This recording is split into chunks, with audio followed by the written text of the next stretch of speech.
అందరికీ నమస్కారం అండి. ఈరోజు మనం కేకే భాగ్యశ్రీ గారు రచించిన పేము బుట్ట అనే ఓ చక్కటి కథను విందాం. ఇక కథలోకి వెళ్దాం. Grandmother serious, start immediately. టెలిగ్రామ్ను అందుకున్న నాకు కాళ్ళు చేతులు ఆడలేదు. వేసవి సెలవులు ఇంకిచ్చేస్తారు. ఇంకో 2-3 రోజుల్లో బామ్మని చూడటానికి మా పుట్టింటికి ప్రయాణమవుతున్న నాకు ఈ వార్త అసనిపాతంలా తోచింది. కాళ్ళు చేతులు ఆడలేదు. ఆఫీస్ నుండి శ్రీవారు రాగానే ఇద్దరం కలిసి బయలుదేరాం. ఆ మధ్య ఇందిరోజుని కూతురు పెళ్లికి పిలుపు వస్తే కూడా పిల్లల ఎగ్జామ్స్ ని దృష్టిలో పెట్టుకొని నేను బయలుదేరలేదు. క్షమార్పణలతో ఇందిరోజునికి లెటర్ కూడా రాశాను. బామ్మని ఆ పెళ్లికి దగ్గరుండి తీసుకెళ్లిందంట ఇందిరోజున. ఇందిరోజునంటే బామ్మ అక్కయ్యకి కూతురు అంటే నాకు మా పెద్ద నాయనమ్మ మనవరాలన్నమాట. పెద్ద నాయనమ్మ పోయాక మా 2 కుటుంబాలకి బామ్మ మాత్రమే పెద్ద దిక్కు. చెట్టుకున్న పండుటాకులన్నీ నేల రాలిపోయాక ఇంకా నేనెప్పుడు నేల రాలుతానోనన్నట్లుగా వంశవృక్షానికి మిగిలిన ఏకైక పండుటాకు బామ్మ. కాని బామ్మ శరీర తత్వమే వేరు. 80 ఏళ్లు పైబడిన గుండ్రాయిలా దృఢంగా ఉండేది.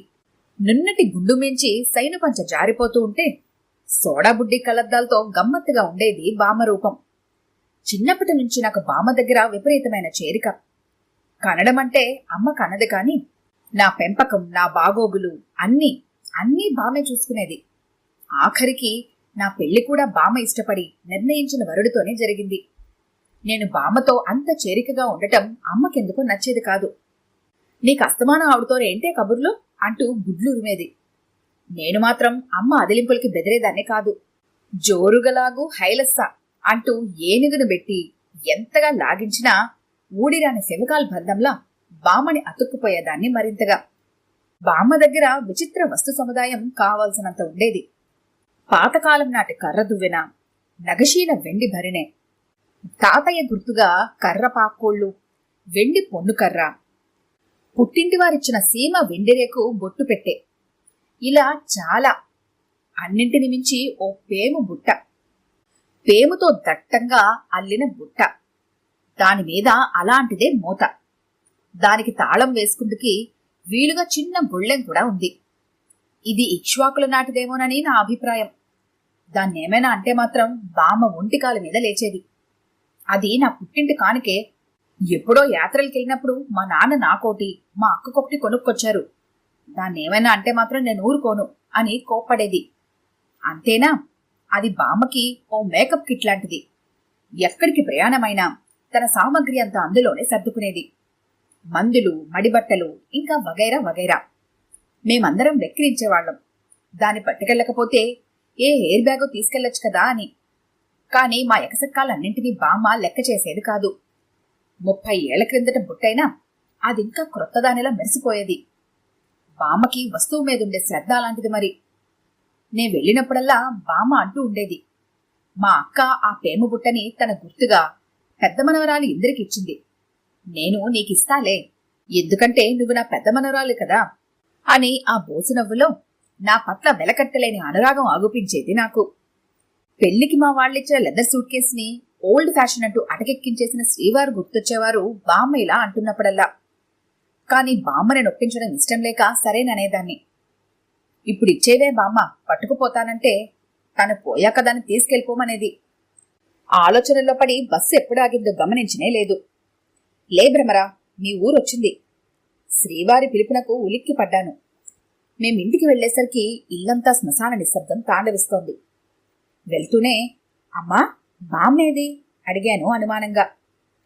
ఇంకెక్కడ బామ్మే తల్లి, అమ్మ బోరుమంది. అమ్మడు, 4 రోజులే టెలిగ్రామ్ ఇస్తే ఇప్పుడా రావటం? నాన్నమ్మ పోయి 3 రోజులయ్యింది విషాదంగా అన్నారు నాన్న.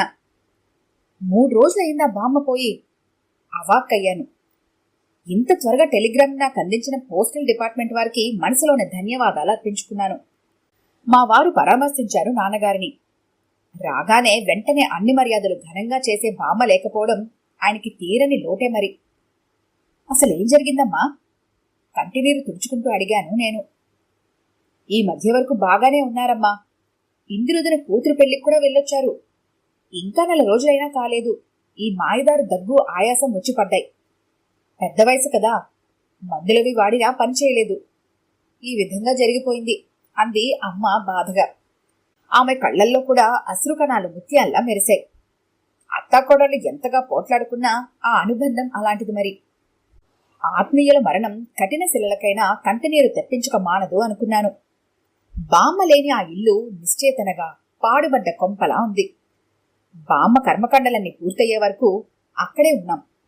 అన్నీ శాస్త్రోక్తంగా పూర్తి చేశారు నాన్న. తిరిగి ప్రయాణమవుతుంటే బామ్మ మాటలు జ్ఞాపకమొచ్చాయి. అమ్మడు, నే పోయాక ఆ పేమబుట్ట నీతో తీసుకుపో. బామ్మ అంటున్నట్లే అనిపించింది. శ్రీవారిని అడిగాను దాన్ని నాతో తీసుకొస్తానని. వారు సరేనన్నారు. ఆ పేమబుట్టని నాకేమని అమ్మని అడిగాను. అమ్మ ఒక్కసారిగా తెల్లబోయింది. ఆ తరువాత మౌనంగా ఉండిపోయింది. ఏం జరిగిందమ్మా? పేమబుట్ట ఏదంటే మాట్లాడవేంటి? బామ్మ చివరి కోరికగా దాన్ని తీసుకుపోతాను, ఇలా ఇయ్యి అన్నాను నేను. అది లేదే. లేదా? ఏమైంది? ఈసారి ఆశ్చర్యపోవడం నా వంతైంది. దాన్ని మీ బామ్మ చితి మీద వేసి కాల్చేయమని ఆవిడ ఆఖరి కోరిక. అమ్మ మాటలకి తడుముకుంటున్నట్లుగా చెప్పింది. నిర్ఘాంతపోయాను. ఏమిటి విచిత్రమైన కోరిక? దాన్ని ఎప్పుడు నాకిస్తానని అనే బామ్మ ఎందుకిలా చేసింది? ఏదో అంతరార్థముంది. కానీ ఎంతగా ఆలోచించినా చిక్కుముడి వీడలేదు. బామ్మ ఎందుకు ఆ విధంగా కోరిందన్న ప్రశ్నకి సమాధానం దొరకలేదు. కాలపు ఒరవడిలో మరో 2 ఏళ్లు దొర్లిపోయాయి.